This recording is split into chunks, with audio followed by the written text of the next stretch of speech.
আপনি কি কখনো এমন কোনো চিঠির কথা শুনেছেন যে চিঠিটা লেখা হয়েছিল এমন একজন মানুষের জন্য যিনি তখনও এই পৃথিবীতে জন্মই নেননি? তার জন্মের ঠিক 400 বছর আগে সেই চিঠি লেখা হয়েছিল।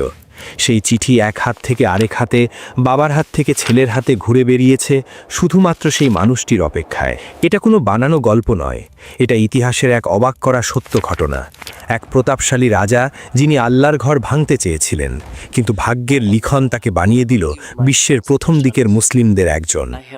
আজ আমরা শুনব ইয়েমেনের রাজা তুব্বা এবং তার সেই ঐতিহাসিক চিঠির ঘটনা, যা শত শত বছর পার করে পৌঁছেছিল আমাদের শেষ নবী হজরত মুহাম্মদ সাল্লাল্লাহু আলাইহি ওয়াসাল্লামের হাতে। ভিডিও শুরু করার আগে কমেন্টে লিখবেন এই চিঠির কথা আপনি আগে জানতেন নাকি আজই প্রথম শুনছেন। ঘটনাটার শুরুটা আজ থেকে অনেক অনেক কাল আগে। তখন পৃথিবীটা আজকের মতো ছিল না। একদিকে রোমান সাম্রাজ্য, অন্যদিকে পারস্য সাম্রাজ্য। এই দুই বড় শক্তি তখন বিশ্ব শাসন করছিল। কিন্তু এদের আড়ালে ইয়েমেনের সুন্দর পাহাড় ঘেরা এলাকায় একটা রাজত্ব ছিল, যার নাম হিমিয়ার।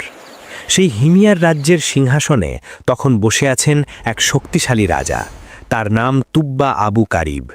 সেই সময়ে ইয়েমেনের রাজাদের তুব্বা বলা হতো, যেমন মিশরের রাজাদের বলা হতো ফেরাউন।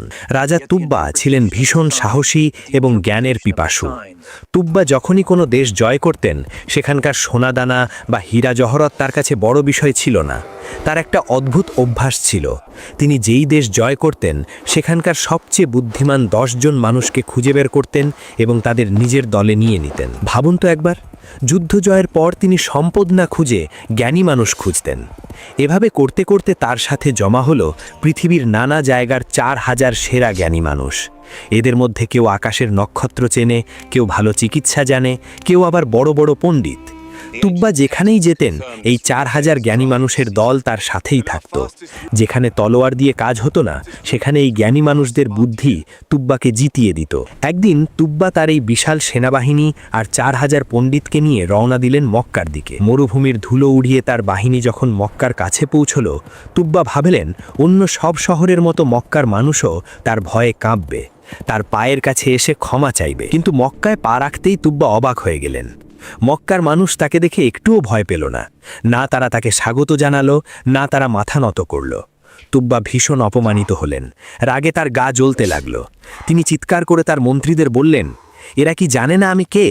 আমার এত বড় সেনাবাহিনী দেখেও এদের ভয় নেই কেন? পণ্ডিতরা খোঁজ নিয়ে রাজাকে জানালেন, মহারাজ রাগ করবেন না, এরা আসলে গ্রামের সহজ সরল মানুষ। বাইরের পৃথিবীর কোনো খবর এরা রাখে না। এরা এতটাই বোকা যে পাথরের মূর্তির পূজা করে। কিন্তু একজন গুপ্তচর এসে রাজাকে আসল খবরটা দিল। সে বলল, মহারাজ, এদের ভয় না পাওয়ার অন্য একটা কারণ আছে। এই শহরে একটা 4 কোণা ঘর আছে যাকে এরা কাবা বলে। এরা বিশ্বাস করে ওটা আল্লাহর ঘর, আর এদের বিশ্বাস ওই ঘরের মালিক আল্লাহ নিজেই তাদের রক্ষা করবেন। তাই তারা আপনার মতো কোনো রাজাকে ভয় পায় না। এই কথা শুনে তুব্বার অহংকারে যেন আগুন জ্বলে উঠল। আল্লাহর ঘর, সামান্য একটা পাথরের ঘর এদের এত সাহস দিয়েছে? তুব্বা রাগে অন্ধ হয়ে গেলেন। তিনি তখন এমন এক ভয়ঙ্কর সিদ্ধান্ত নিলেন যা তার জীবনকে তছনছ করে দিল। তুব্বা ঘোষণা করলেন, আগামীকাল আমি ওই কাবা ঘর মাটির সাথে মিশিয়ে দেব, দেখব ওদের আল্লাহ কিভাবে ওদের রক্ষা করে। আমি এই শহরের নাম নিশানা মুছে ফেলব। কিন্তু মানুষ ভাবে এক আর হয় আর এক। তুব্বা যখনই মনে মনেই খারাপ চিন্তা করলেন, ঠিক সেই মুহূর্তেই তার ওপর নেমে এলো এক আজাব। হঠাৎ করেই রাজা তুব্বা এক অদ্ভুত রোগে আক্রান্ত হলেন। তার মাথায় শুরু হলো অসহ্য যন্ত্রণা। মনে হচ্ছিল যেন কেউ তার মাথার ভেতর হাতুড়ি পেটাচ্ছে। শুধু তাই নয়, তার চোখ, নাক এবং কান থেকে পুঁজ বের হতে শুরু করলো। সেই পুঁজের গন্ধ এতটাই পচা ছিল যে তার নিজের দেহরক্ষীরাও তার কাছে দাঁড়াতে পারছিল না। যে রাজা কিছুক্ষণ আগেও বিশ্বজয়ের স্বপ্ন দেখছিলেন, এখন তিনি যন্ত্রণায় ছটপট করছেন। বড় বড় ডাক্তাররা ছুটে এলেন, নানান রকমের ওষুধ আর মলম লাগানো হলো, কিন্তু কোনো লাভ হলো না। উল্টো রোগ আরও বাড়তে লাগলো। দিন গেল, রাত এলো, কিন্তু তুব্বার যন্ত্রণা কমল না। তার অবস্থা দেখে মনে হচ্ছিল তিনি পচে গলে মারা যাবেন। শেষে ডাক্তাররা হাল ছেড়ে দিলেন। তারা বুঝতে পারলেন এটা কোনো সাধারণ রোগ নয়। প্রধান ডাক্তার নাকে কাপড় দিয়ে রাজার কাছে গিয়ে বললেন, মহারাজ মাফ করবেন, আল্লাহর কসম এমন রোগ আমরা জীবনেও দেখিনি। এটা শরীরের কোনো রোগ নয়, মনে হচ্ছে এটা আসমান থেকে আসা কোনো অভিশাপ। আমাদের হাতে আর কিছুই করার নেই। পুরো তাঁবুতে তখন মৃত্যুর নীরবতা। সবাই ভাবছে রাজা কি এভাবেই মারা যাবেন? কিন্তু ওই 4000 জ্ঞানী মানুষের মধ্যে একজন ছিলেন যিনি আসমানি কিতাব সম্পর্কে অনেক কিছু জানতেন। তিনি চুপচাপ সব দেখছিলেন। তিনি বুঝতে পারছিলেন রাজার এই অবস্থার আসল কারণ কি। সবাই যখন আশা ছেড়ে দিয়েছে তখন ওই জ্ঞানী মানুষটি ধীর পায়ে রাজার বিছানার কাছে গেলেন। তিনি রাজার কাছে গিয়ে খুব নরম গলায় বললেন, হে মহারাজ, আমি হয়তো আপনার রোগের কারণ জানি, আর যদি আপনি আমাকে সত্যি কথা বলেন তাহলে আমি এর ওষুধও বলে দিতে পারবো। যন্ত্রণায় কাতরাতে কাতরাতে রাজা তার দিকে তাকালেন। তার চোখে তখন বাঁচার আকুতি। জ্ঞানী লোকটি প্রশ্ন করলেন, মহারাজ, আমাকে সত্যি কথা বলুন তো, আপনি কি মনে মনে এই শহরের ওই কাবা ঘর ভাঙার কোনো পরিকল্পনা করেছিলেন? জ্ঞানী লোকটির সেই প্রশ্নটা তুব্বার বুকে তীরের মতো বিঁধল। মহারাজ, আপনি কাবা ঘর ভাঙার চিন্তা করেছিলেন? তুব্বা যন্ত্রণায় কাতরাচ্ছিলেন, কিন্তু এই প্রশ্নের উত্তর তিনি লুকিয়ে রাখতে পারলেন না। তিনি বুঝতে পারলেন এই মানুষটির কাছে মিথ্যে বলে কোনো লাভ নেই। তুব্বা খুব কষ্ট করে নিচু গলায় বললেন, হ্যাঁ, আমি ঠিক তাই ভেবেছিলাম। আমি চেয়েছিলাম ওই ঘরটা মাটির সাথে মিশিয়ে দিতে, আর যেদিন আমি এই নিয়ত করেছি ঠিক সেদিন থেকেই আমার এই দশা। জ্ঞানী লোকটি তখন খুব শান্ত গলায় বললেন, মহারাজ, রোগটা আপনার শরীরে নয়, আপনার মনের ভেতরে। এই ঘর সাধারণ কোনো ঘর নয়, এর মালিক আল্লাহ। আপনি যদি বাঁচতে চান তাহলে এখনই এই মুহূর্তে মন থেকে তওবা করুন, মানে নিজের ভুল স্বীকার করুন। প্রতিজ্ঞা করুন যে আপনি ওই ঘরের কোনো ক্ষতি করবেন না, বরং ওই ঘরকে সম্মান করবেন। ইতিহাস সাক্ষী, তুব্বা যখনই মনে মনে এই ভালো চিন্তা করলেন ঠিক সেই মুহূর্তেই এক জাদুর মতো ঘটনা ঘটল। তার শরীর থেকে বের হওয়া সেই পচা পুঁজ বন্ধ হয়ে গেল। তার মাথার সেই অসহ্য ব্যথা মুহূর্তের মধ্যে উবে গেল। জ্ঞানী লোকটি তার তাঁবু থেকে বের হওয়ার আগেই রাজা তুব্বা সম্পূর্ণ সুস্থ হয়ে বিছানা থেকে উঠে বসলেন। যে রাজা একটু আগে মৃত্যুর জন্য অপেক্ষা করছিলেন তিনি এখন একদম সুস্থ। এই ঘটনা তুব্বার চোখ খুলে দিল। তিনি বুঝলেন মক্কার ওই ঘরটি কোনো সাধারণ ইমারত নয়। সুস্থ হয়েই তিনি মক্কাবাসীর কাছে গেলেন। তিনি সেখানে হজ করলেন, পশু কোরবানি দিলেন, এবং তারপর তিনি এমন এক কাজ করলেন যা ইতিহাসে আগে কেউ করেনি। তিনি ইয়েমেন থেকে খুব দামি এক ধরনের কাপড় আনালেন। লাল এবং সাদা রঙের সেই রাজকীয় কাপড় দিয়ে তিনি পুরো কাবা ঘরটিকে ঢেকে দিলেন। এটিই ছিল ইতিহাসের প্রথম গিলাফ। আজ আমরা প্রতি বছর কাবা শরীফে যে কালো গিলাফ বা কাভার দেখি, সেই নিয়ম শুরু করেছিলেন এই রাজা তুব্বা। তিনি মক্কাবাসীদের নির্দেশ দিলেন যেন এই ঘরের সম্মান সব সময় রক্ষা করা হয়। মক্কায় কিছুদিন থাকার পর তুব্বা তার বিশাল বাহিনী নিয়ে আবার যাত্রা শুরু করলেন। এবার তাদের গন্তব্য উত্তরের অন্য কোনো দেশ। দিনের পর দিন মরুভূমির পথে চলতে চলতে তারা ক্লান্ত হয়ে পড়লেন। অবশেষে 2-3 দিন পর তারা এমন জায়গায় পৌঁছলেন যেখানে পরিষ্কার পানির নহর বয়ে চলেছে আর সারি সারি খেজুর গাছ দাঁড়িয়ে আছে। জায়গাটির নাম ছিল ইয়াথ্রিব, যাকে আমরা আজ মদিনা নামে চিনি। সেনাবাহিনী ক্লান্ত ছিল, তাই তুব্বা আদেশ দিলেন, আমরা এখানে তাঁবু ফেলব, এই ছায়া ঘেরা মাটিতে কিছুদিন বিশ্রাম নেব। রাত নেমে এলো ইয়াথ্রিবের বুকে। সৈন্যরা গভীর ঘুমে আচ্ছন্ন, কিন্তু ওই 4000 জ্ঞানী মানুষের তাঁবুতে তখনও আলো জ্বলছে। তারা ঘুমাচ্ছে না, তারা প্রাচীন সব কিতাব খুলে বসেছে। পাতার পর পাতা উল্টে তারা কি যেন খুঁজছে। তাদের চোখে মুখে উত্তেজনা। হঠাৎ একজন বৃদ্ধ পণ্ডিত কাঁপা কাঁপা হাতে একটা পুরনো বই দেখালেন। তিনি ফিসফিস করে বললেন, ভাই সব, তোমরা কি দেখতে পাচ্ছ আমাদের কিতাবে যে জায়গার কথা বলা আছে এটা তো হুবহু সেই জায়গা। এই মাটি, এই পানি, এই খেজুর বাগান সব মিলে যাচ্ছে। আরেক পণ্ডিত বললেন, হ্যাঁ, কিতাবে লেখা আছে শেষ জমানার নবী এমন এক পাথুরে জমিতে আসবেন যেখানে প্রচুর খেজুর গাছ আছে। এই ইয়াথ্রিবই সেই জায়গা। এর মানে শেষ নবী এখানেই আসবেন। তাঁবুর ভেতর আনন্দের বন্যা বয়ে গেল। তারা বুঝতে পারলেন তারা তাদের জীবনের সবচেয়ে বড় খোঁজ পেয়ে গেছেন। তারা সবাই মিলে এক বড় সিদ্ধান্ত নিলে। পরের দিন সকালে যখন তুব্বা আবার যাত্রা শুরু করার আদেশ দিলেন তখন ঘটল এক বিপত্তি। সেনাপতি এসে জানালেন, মহারাজ, এক অদ্ভুত সমস্যা হয়েছে। আপনার সাথে থাকা ওই 4000 জ্ঞানী মানুষ এই জায়গা ছেড়ে যেতে রাজি নন। তুব্বা অবাক হয়ে জ্ঞানীদের ডাকলেন, তোমরা কেন যেতে চাইছো না?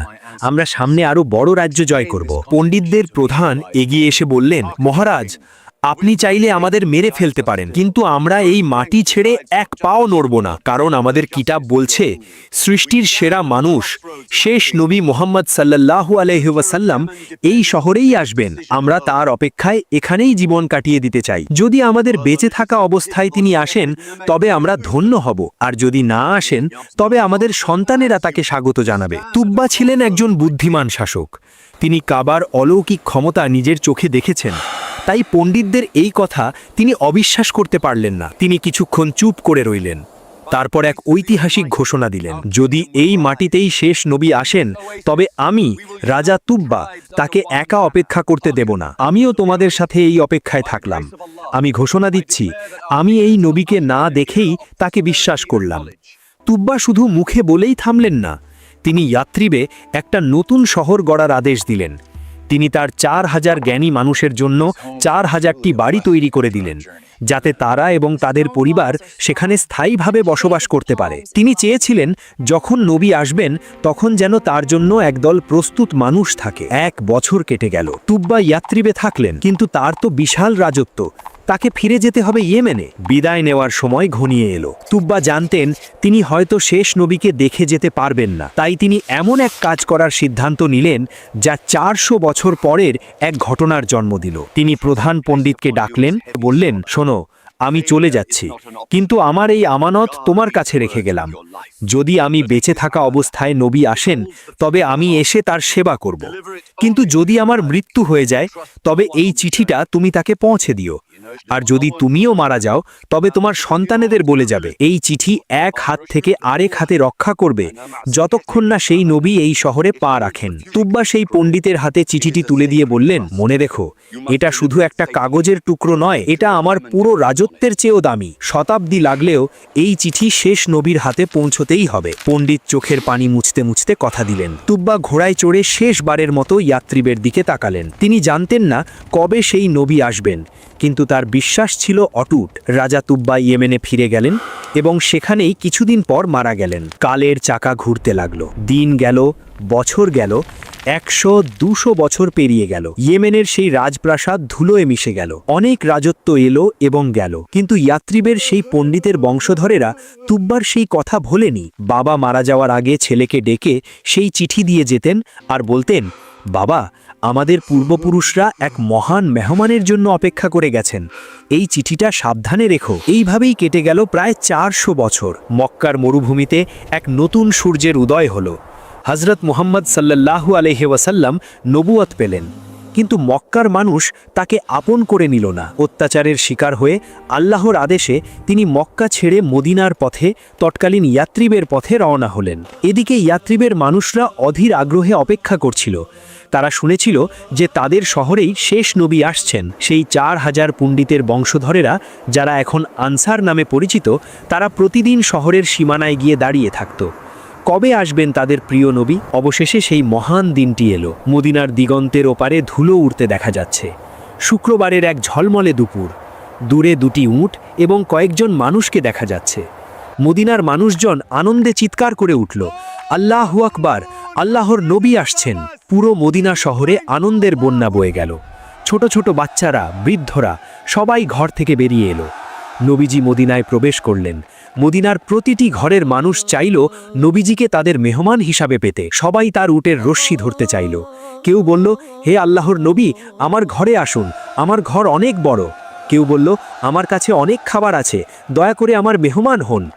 পরিস্থিতি এমন হলো যে সবাই নবীজিকে ভালোবাসে এবং সবাই তাকে নিজের ঘরে রাখতে চায়।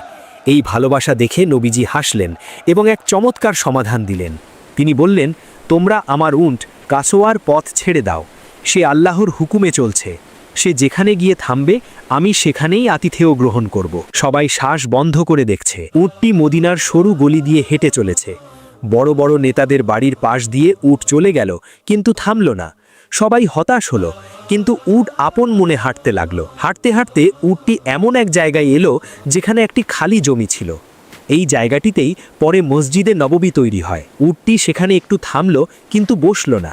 আবার একটু সামনে এগিয়ে গেল এবং শেষমেশ একটি সাদামাটা বাড়ির সামনে গিয়ে উটটি হাঁটু গেড়ে বসল।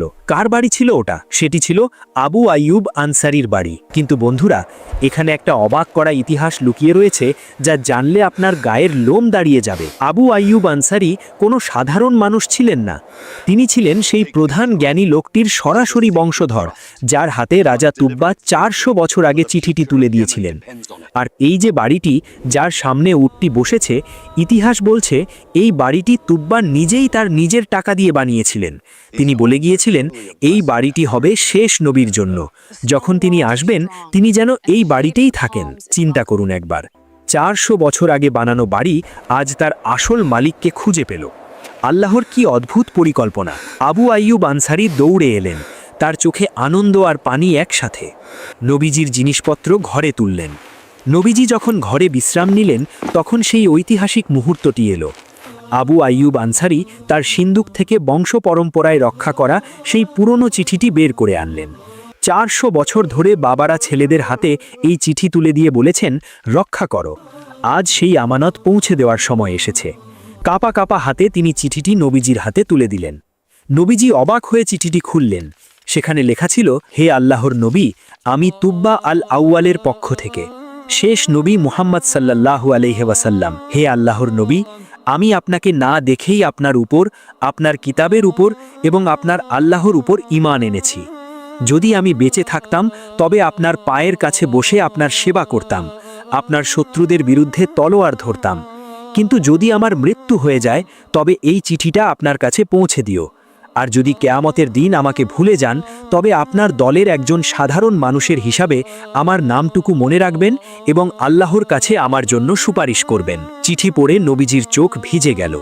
400 বছর আগের এক রাজার ভালোবাসা তাকে ছুঁয়ে গেল।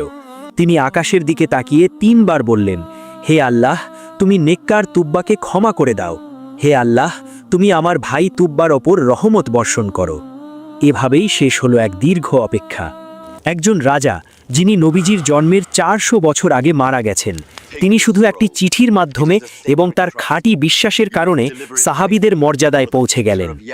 আজও মদিনার প্রতিটি ধূলিকণা, কাবার গিলাফ আর আনসারদের ভালোবাসা আমাদের মনে করিয়ে দেয় সেই সাহসী রাজার গল্প, যিনি না দেখে ভালোবেসেছিলেন আর না জেনে বিশ্বাস করেছিলেন।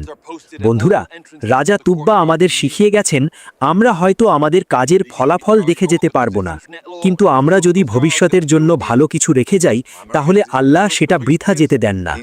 তুব্বা তার ভবিষ্যৎ প্রজন্মের জন্য ভালোবাসা আর ঈমান রেখে গিয়েছিলেন, যা 400 বছর পর সফল হয়েছে। আসুন আমরাও আমাদের কাজের মাধ্যমে এমন কিছু রেখে যাই যা মৃত্যুর পরেও মানুষের উপকারে আসবে।